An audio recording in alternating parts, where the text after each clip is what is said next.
Kasama ninyo ako, mahal na mga manunood, na may magandang video tungkol kay Ozgay Girl at Ken Yaman. Ang lahat ng mga detalye ay nasa aking video.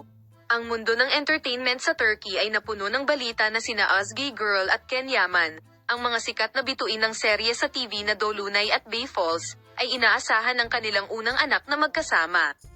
Ang pinakahuling anunsyo tungkol sa pagpili ng pangalan ng mag-asawa para sa kanilang sanggol ay nagbunsod ng amusement at curiosity dahil sabik ang mga tagahanga na malaman ang bawat detalye tungkol sa paparating na sanggol.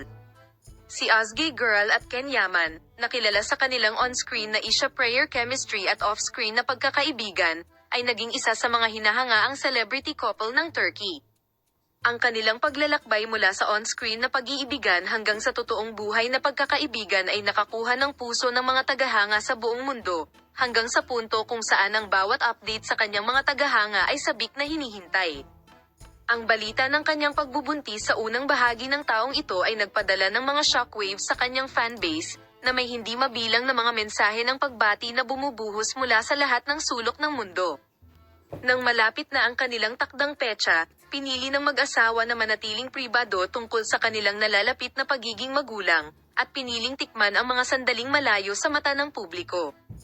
Gayunpaman, sa isang kamakailang panayam sa isang nangungunang entertainment magazine, hindi napigilan nina Ozgay Girl at Ken Yaman ang pagbabahagi ng impormasyon na nagpabaliw sa media. Nang tanungin tungkol sa pagpili ng pangalan para sa kanilang sanggol na babae, ang mag-asawa ay nagbigay ng malikot na tingin at sinabing, "Nagpasya kaming pangalanan siya ng Ice." Ang pagiging bago ng pangalang Ice na sinamahan ng mga tradisyonal na nayon ng Turko ay kung saan agad itong nakakuha ng atensyon ng mga tagahanga, ngunit ang nagdagdag ng elemento ng katatawanan sa pahayag ay ang walang pakialam na saloobin kung saan inihayag nina Ozgay at Kanan ang kanilang desisyon. Hindi napigilan ni Yaman, nakilala sa kanyang mabilis na pagpapatawa at mapaglarong ekspresyon, ang mga sumusunod. "Akala namin ito ay isang pangalan na madaling tandaan at bigkasan, kaya Ice. Salamat sa panonood ng aking video. Palem, makita ka sa mga bagong video."